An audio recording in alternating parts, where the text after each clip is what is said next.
চাৰ্টিৰ question বেংকৰ পঞ্চম অধ্যয়ন সমান্তৰাল প্ৰগতি আমি সমান্তৰাল প্ৰগতিৰ অৰ্ধতৰ প্ৰশ্ন উত্তৰ কৰোঁ আহা কুৱেশ্যন নম্বৰ 1 তলৰ কোনটো সমান্তৰাল প্ৰগতি আছে আৰু ইহঁতৰ সাধাৰণ অন্তৰ কি আমি ইহঁতৰ সাধাৰণ অন্তৰটো উলিয়াব লাগিব আমি কেনেকৈ উলিয়াম চাওঁ আহা এটো 1 স্কয়াৰ এটো কি হ'ব এটো হ'ব 1 ক স্কয়াৰ কৰিলে 1 হ'ব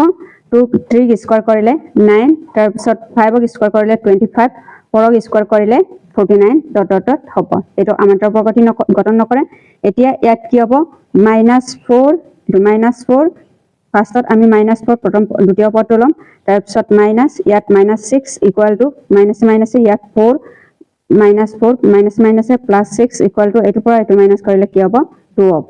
তাৰ পিছত এটো হ'ব এটো আমি কেনেকৈ কৰিম ইয়াত আধাৰ অন্তৰ ইকুৱেল টু কি হ'ব আধাৰ অন্তৰ d ইকুৱেল টু কিমান পালো আমি 2 পালো তাৰ পিছত c2 ইয়াত d ইকুৱেল টু আমি 6 ৰ পৰা 8 মাইনাস কৰিলে কিমান হ'ব -2 পাম তাৰ পিছত ইয়াত টুৱাইস a ৰ পৰা আমি a মাইনাস কৰিলে কিমান হ'ব এটো টুৱাইস a ৰ পৰা a মাইনাস কৰিলে কিমান হ'ব a হ'ব ইয়াৰ আধাৰ অন্তৰটো কি হ'ব ইয়াৰ কোনটো উদ্ধ হয় b টো উদ্ধ হ'ব তাৰ পিছত কোৱেশ্চন নম্বৰ 2 যদি 4x1 x2 x3 28 সমান্তৰাল প্ৰগতি থাকে তেন্তে x কিউবৰ মান আমি উলিয়াব লাগিব x কিউবৰ মানটো কোৱেশ্চন নম্বৰ 2 দিয়া আছে এটো দিয়া আছে a ইকুৱেল টু কিমান দিয়া আছে a ইকুৱেল টু 4 দিয়া আছে তাৰ পিছত 5 2 a5 ইকুৱেল টু আমি 5 তম পদ equal to a5 equal to কিমান হ'ব a5 এটো 1 2 3 4 5 a5 ইকুৱেল টু 28 হ'ব তাৰ পিছত a প্লাস এটো a প্লাস 5 তম মানে a plus 4d equal to কিমান হ'ব 28 হ'ব তাৰ পিছত a ৰ মানটো কি হ'ব a ৰ মানটো এটো 4 প্লাস ইয়াত কি হ'ব 4 ইনটু d ইকুৱেল টু 28 হ'ব তাৰ পিছত 4d ইকুৱেল টু 28 ৰ পৰা আমি 4 মাইনাস কৰিব লাগিব 4d ইকুৱেল টু 28 ৰ পৰা 4 মাইনাস কৰিলে কিমান হ'ব 24 হ'ব 6 4 গুণ 24 d ইকুৱেল টু কিমান হ'ব d ইকুৱেল টু 6 হ'ব এতেকে ইয়াত কি হ'ব x1 equal to 4 plus 6 x1 equal 4 আৰু 6 টো প্লাস কৰিলে কিমান হ'ব 10 হ'ব x2 ইকুৱেল টু 10 প্লাস 6 এটো 10 আৰু 6 টো প্লাস কৰিলে কিমান হ'ব 16 হ'ব x3 ইকুৱেল টু কিমান হ'ব 16 প্লাস 10 প্লাস কৰিলে কিমান হ'ব 6 প্লাস 16 ৰ লগত 6 প্লাস কৰিলে কিমান হ'ব 22 হ'ব ইয়াৰ কোনটো উদ্ধ হয় এটো ইয়াৰ c2 উদ্ধ হ'ব তাৰ পিছত কোৱেশ্চন নম্বৰ 3 যদি এটা সমান্তৰাল প্ৰগতি প্ৰথম পদ a আৰু আধাৰ অন্তৰ b তেন্তে ইয়াৰ nতম পদটো কিমান হ'ব ইয়াৰ nতম পদটো ইয়াৰ কোনটো উদ্ধ হয় ইয়াৰ এটো d2 উদ্ধ হ'ব a plus n minus 1 into ইয়াত কি হ'ব d হয় এটো p দিয়া আছে d আসলে ইয়াৰ d টো উদ্ধ হ'ব তাৰ পিছত কোৱেশ্চন নম্বৰ 4 √2 √8 √18 √32 সমান্তৰাল প্ৰগতিটো সাধাৰণ অন্তৰ আৰু পৰৱৰ্তীত পদটো ক্ৰমে আমি পৰৱৰ্তীত পদটো উলিয়াব লাগিব এটো দিয়া আছে √2 √8 √18 √32 √2 টোক আমি √2 এ লিখিম এটো √2 লিখিম ইয়াত √8 টোক আমি 2 √2 লিখিম √18 টো 3 √2 √32 টো 4 √2 হ'ব তাৰ পিছত d ইকুৱেল টু আমি d আধাৰ অন্তৰটো ফাৰ্ষ্ট √2 মাইনাস ইয়াৰ √2 হ'ব এটোৰ পৰা এটো মাইনাস কৰিলে কিমান হ'ব অনলি √2 হ'ব 5 তম পদটো এটো 5 তম পদ ইকুৱেল টু এই 5 তম পদটো কি হ'ব এটো 1 2 3 4 5 5 তম পদটো 4 √2 প্লাস √2 প্লাস কৰিলে কি হ'ব প্লাস কৰিলে 5 √2 হ'ব 5 √2 টোক আমি এটো অল স্কয়াৰ কৰিব লাগিব কৰিলে কি হ'ব এটো 5 √2 টো আমি স্কয়াৰ কৰিলে কিমান হ'ব 50 হ'ব এতেকে ইয়াৰ √2 ইনটু ইয়াত কি হ'ব √50 হ'ব ইয়াৰ কোনটো উদ্ধ হ'ব এটো ইয়াৰ b টো উদ্ধ হ'ব √2 √50 হ'ব তাৰ পিছত কোৱেশ্চন নম্বৰ 5 9 14 19 24 শ্ৰেণীটো 17 তম পদবোৰৰ বাবে তলৰ কোনটো ধৰণৰ প্ৰকাশ কৰিলে উদ্ধ হ'ব ইয়াৰ কোনটো ধৰণে প্ৰকাশ কৰিলে ইয়াৰ উদ্ধ হ'ব এটো 5 টো আমি কেনে কৰিব লাগিব প্ৰথম পদ a ইকুৱেল টু কিমান হ'ব 4 হ'ব d ইকুৱেল টু আমি 9 ৰ পৰা 4 মাইনাস কৰিলে কিমান হ'ব 5 হ'ব এতিয়া আমি a17 ইয়াত কি হ'ব 17 চতুৰ্থম পদটো আমি উলিয়াবলৈ a plus 17 minus 1 into ইয়াত কি হ'ব d হ'ব এৰ মানটো কিমান হ'ব 4 প্লাছ 17 ৰ পৰা 1 মাইনাছ কৰিলে কিমান হ'ব 17 ৰ পৰা 1 মাইনাছ কৰিলে 69 ইনটু d ৰ মানটো কিমান দিয়া আছে 5 হ'ব ইয়াৰ কোনটো উত্তৰ হ'ব ইয়াৰ b টো উত্তৰ হ'ব তাৰ পিছত কোৱেশ্চন নম্বৰ 6 তলৰ কোনটো প্ৰঘটিৰ প্ৰথম পদ -20 আৰু প্ৰথম 20টা পদৰ যোগফল 350 তেনেহলে তলৰ কোনটো সমান্তৰাল প্ৰগতিটো হেক পথ হ'ব ইয়াৰ কোনটো সমান্তৰাল প্ৰগতিটো হেক পথ হয় ইয়াত আমি কেনেকৈ কৰিব লাগিব ইয়াত -350 ইকুৱেল টু 20/2 ইনটু -20 প্লাস ইয়াত কি হ'ব l হ'ব এতিয়া ইয়াত কি হ'ব মাইনাস এটো 350 ইকুৱেল টু 10 দুগুণ 20 হ'ব ইয়াত 10 -20 প্লাস ইয়াত কি হ'ব l হ'ব তাৰ পিছত ইয়াত কি হ'ব l ইকুৱেল টু এটো l ইকুৱেল টু ইয়াত কি হ'ব -35 এটো -35 350 এটো হ'ব এটো 0 আৰু এটো 0 কেনসেল কৰে ইয়াত 35 হ'ব ইয়াত 20 হ'ব প্লাস 20 হ'ব 35 ৰ পৰা 20 গলে কিমান হ'ব -15 হ'ব c টো উত্তৰ হ'ব তাৰ পিছত কোৱেশ্চন নম্বৰ 7 ap -49 42 35 আন্তঃ প্ৰগতিটো কোনটো পদ অন্য হ'ব ইয়াৰ কোনটো পদটো অন্য হ'ব a ইকুৱেল টু কিমান হ'ব a equal to 49 d equal to 49 ৰ পৰা আমি 40 এটো 42 ৰ পৰা আমি 49 মাইনাস কৰিলে কিমান হ'ব -7 হ'ব এটাকে n ইকুৱেল টু 0 হ'ব ইয়াত a plus n minus 1 into ইয়াত কি হ'ব d ইকুৱেল টু 0 হ'ব আমি a ৰ মানটো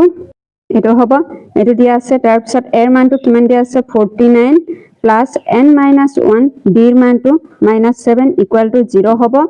তাৰ পিছত ইয়াত কি হ'ব 49 এটো 49 মাইনাস ইয়াত কি হ'ব 49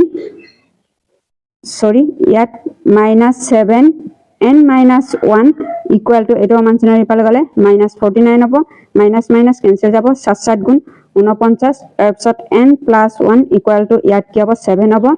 n ইকুৱেল টু ইয়াত মাইনাস আছে মানচিনাৰি পালে গলে 7 + 1 ইকুৱেল টু 8 হ'ব ইয়াৰ কোনটো উত্তৰ হ'ব এটো ইয়াৰ 8 হ'ব c টো উত্তৰ হয় c টো উত্তৰ হ'ব কোৱেশ্চন নম্বৰ 8 এটা সমান্তৰাল প্ৰগতিটো যদি d = 3 a12 = 37 হয় s12 ৰ মান হ'ব আমি s12 ৰ মানটো উলিয়াব লাগিব এটো a টো দিয়া আছে d = 3 a12 = 37 আমি sn = ইয়াত কি হ'ব n/2 a প্লাস ইয়াত কি হ'ব n হ'ব তাৰ পিছত a12 = a + 11 d হ'ব a12 ৰ মানটো কিমান দিয়া আছে 37 a ৰ মানটো কিমান দিয়া আছে a ৰ মানটো নাই দিয়া a + 11 * d ৰ মানটো 3 দিয়া আছে এটো 3 তাৰ পিছত a + 3 * 33 হ'ব ইয়াত কি হ'ব 37 হ'ব তাৰ পিছত ইয়াত কি হ'ব a = আমি 37 ৰ পৰা 33 মাইনাস কৰিলে কিমান হ'ব 4 হ'ব এটাকে s12 আমি এটোৰ মতে বহুৱাম ইয়াত কি হ'ব sn = s12 মানে s12 = 12/2 তাৰ পিছত 4 প্লাস ইয়াত কি হ'ব 37 হ'ব 6 দুগুণ 12 হ'ব 6 ইনটু এই দুটাটো প্লাস কৰিলে কিমান হ'ব 41 হ'ব এটো আৰু এটো পূৰণ কৰিলে 246 হ'ব ইয়াৰ কোনটো উত্তৰ হয় এটো b টো উত্তৰ হ'ব 246 হ'ব তাৰ পিছত কোৱেশ্চন নম্বৰ 9 √2 √8 √18 সমান্তৰাল প্ৰগতিটো 10তম পদটো উলিওৱা √2 টো আমি √2 লিখিম √8 টো আমি 2 √2 লিখিম √18 টো 3 √2 হ'ব তাৰ পিছত আমি 10তম পদ লিখিবলৈ হলে ইয়াত কি হ'ব 10তম পদ ইকুৱেল টু ইয়াত কি হ'ব √10 √2 হোল স্কয়াৰ কৰিলে কিমান হ'ব 10 ক স্কয়াৰ কৰিলে 100 ইনটু ইয়াত 2 হ'ব এই দুটাৰ পূৰণ কৰিলে কিমান হ'ব 200 হ'ব ইয়াৰ a টো উত্তৰ হ'ব এটো কোৱেশ্চন নম্বৰ 10 ap √5 √20 √45 বৰ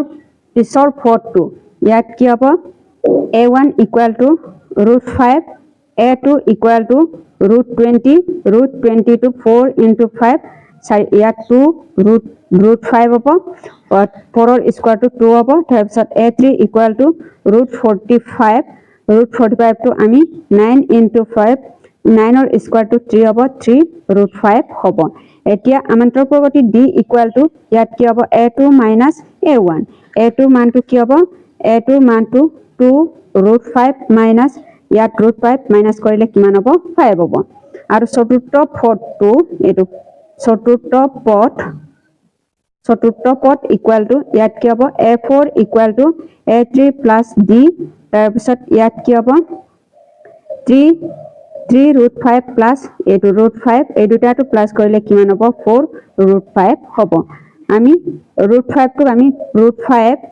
to all square কৰিলে কিমান হ'ব 4 স্কয়াৰ কৰিলে 16 into ইয়াত 5 হ'ব তাৰ পিছত 16 আৰু 5 টো প্লাস কৰিলে পূৰণ কৰিলে 80 হ'ব √80 হ'ব ইয়াৰ কোনটো উত্তৰ হ'ব এটো ইয়াৰ কোনটো উত্তৰ হয় b টো উত্তৰ হ'ব 4 √5 হ'ব তাৰ পিছত কোৱেশ্চন নম্বৰ 11 -7 -2 3 সমান্তৰাল প্ৰগতিটো দশম পদ x আৰু 3 -2 -7 সমান্তৰাল প্ৰগতিটো দশম পদ y তেনেহলে x + y এর মান হ'ব আমি x + y এর মানটো উলিয়াব লাগিব কোৱেশ্চন নম্বৰ 11 টো সমান্তৰাল প্ৰগতিটো a = -7 d = এটো হ'ব -2 পৰা -7 হ'ব তাৰপিছত -7 প্লাস হ'ব 7 ৰ পৰা 2 গলে কিমান হ'ব 5 হ'ব দশম পদ x = কিমান হ'ব a + 9d হ'ব এর মানটো -7 প্লাস 9 into 5 হ'ব -7 5 9 গুণ 45 45 হ'ব মাইনাস কৰিলে কিমান হ'ব 38 হ'ব এটোৰ পৰা এটো মাইনাস কৰে 38 হ'ব তাৰ পিছত দ্বিতীয় সমান্তৰাল পদটো a p ৰ বাবে ইয়াত কি হ'ব a p ৰ বাবে a' = 3 d' এটো d' -2 -3 ইয়াত কি হ'ব -5 হ'ব দশম পদ y = কিমান হ'ব a' প্লাস এটো = a' 9' হ'ব a' ৰ মানটো কিমান হ'ব 3 + 9 into 5 = 3 প্লাস মাইনাসে মাইনাস 5 9 গুণ ইয়াত কি হ'ব 45 হ'ব মাইনাস কৰিলে -42 হ'ব তাৰ পিছত x + y = 38 প্লাস ইয়াত -42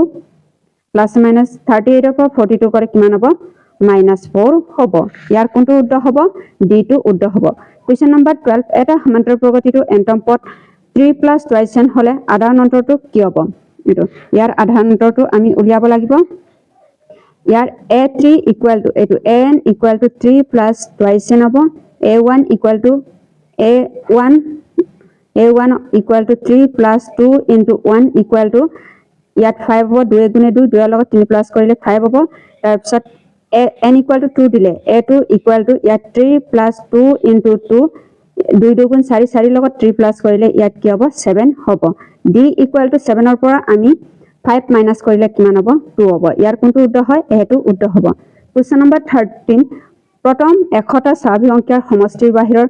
কৰা ক্ষেত্ৰৰ জৰিয়তে তলত গাণিতিক পদ্ধতিত গণিতৰ জ্ঞান হ'ল ইয়াৰ কোনটো উত্তৰ হয় c টো উত্তৰ হ'ব গাউছ হ'ব প্ৰথম এশটা স্বাভাৱিক সংখ্যাৰ পৰকটীয়াকৈ সমষ্টি উলিওৱাৰ বাবে বিখ্যাত গণিতজ্ঞ হৈছে কাৰ্ল ফ্ৰিডৰিখ গাউছ হৈছিল তাৰপিছত কোৱেশ্চন নম্বৰ 14 তলৰ সংখ্যা তালিকা বিলাকক কোনটো সমান্তৰাল প্ৰগতি গঠন কৰিছে এই চাৰিটাৰ ভিতৰত কোনটো সমান্তৰাল প্ৰগতি গঠন কৰিছে ইয়াৰ d টো উত্তৰ হ'ব d টো সমান্তৰাল প্ৰগতি গঠন কৰিছে তাৰপিছত কোৱেশ্চন নম্বৰ 15 যদি 4 8 আৰু 3 কে সমান্তৰাল প্ৰগতি থাকে তেন্তে k ৰ মান হ'ব আমি k ৰ মান উলিয়াব লাগিব কোৱেশ্চন নম্বৰ 15 যেহেতু সংখ্যা তিনটা a p ত আছে ইয়াত কি হ'ব 8 - 4 = 3k - 8 হ'ব তাৰপিছত 4 = এটো আৰু এটো কেনসেল যাব এটো আৰু এটো কেনসেল যাব ইয়াত কি হ'ব এটো হ'ব 8 ইয়াত কি হ'ব 4 ৰ পৰা 8 গলে 4 = 3k - 8 হ'ব তাৰপিছত 3k = এটো অমান চিনৰ ইফালে গলে কিমান হ'ব 8 + 4 হ'ব তাৰপিছত 3k = এই দুটাটো প্লাস কৰি 12 হ'ব 4 3 গুণ ইয়াত কি হ'ব 12 হ'ব k = কিমান হ'ব k = 4 হ'ব ইয়াৰ কোনটো উত্তৰ হ'ব এটো b টো উত্তৰ হ'ব 4 হয় তাৰপিছত কোৱেশ্চন নম্বৰ 16 যদি এটা সমান্তৰাল প্ৰগতিটো এন্টম পদ twice n - 1 হয় তেন্তে সমান্তৰাল প্ৰগতিটো প্ৰথম পদ এন্টম পদলৈ যোগফল হয় ইয়াৰ কোনটো উত্তৰ হ'ব ইয়াৰ d টো উত্তৰ হ'ব n² হ'ব an = twice n - 1 হ'ব ই এটা অযুগ্ম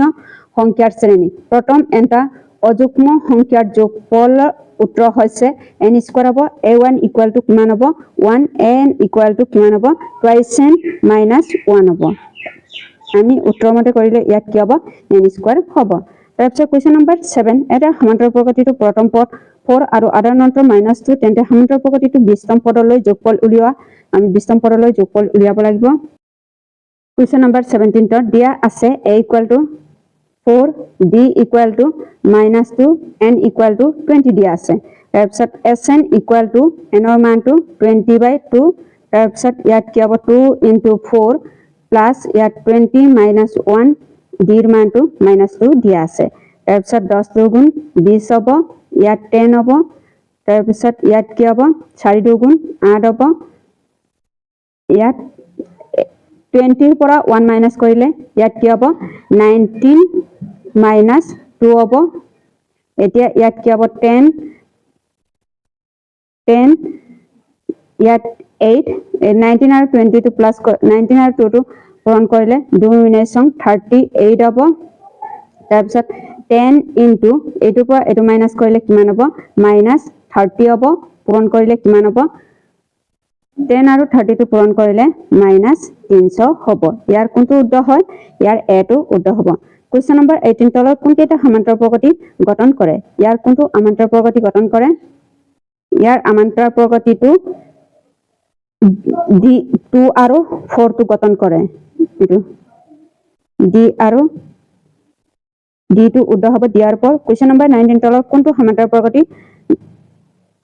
প্ৰগতি নহয় ইয়াৰ কোনটো সমান্তৰাল প্ৰগতি নহয় c টো সমান্তৰাল প্ৰগতি নহয় এটোৱে হ'ব সমান্তৰাল প্ৰগতিৰ পাৰ্ট 1 ৰ প্ৰশ্ন উত্তৰটো